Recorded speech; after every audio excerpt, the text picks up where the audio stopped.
వాళ్ళ పరిపాలన ఎట్లుందంటే రైతు బంధు విషయంలో 15,000 కాదు కదా ఇచ్చే 10,000 కూడా ఇవ్వకపోగా ఒక అహంకారంతో మాట్లాడుతున్నారు. వాళ్ళు ఎవరైనా మాట్లాడితే మరి దాడికి దిగుతున్నటువంటి పరిస్థితి కూడా ఇవాళ మనం చూస్తా ఉన్నాం.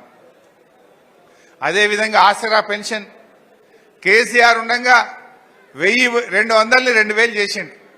మనం మొదలు గెలవగానే 200 1000 అన్నాం, 5 అంతలు పెంచినాం, 1000 రూపాయలు ఇచ్చినాం.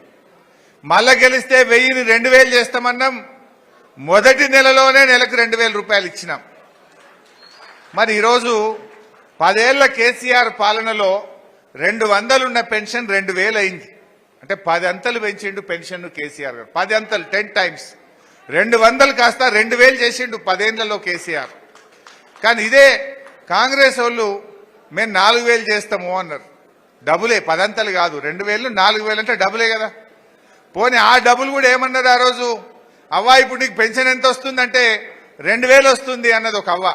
ఇగో మళ్ళా నెల మేము వస్తున్నాం రాగానే 4,000 ఇస్తాము అన్నారు. ఒకసారి చూడండి ఆ మాటలు కూడా.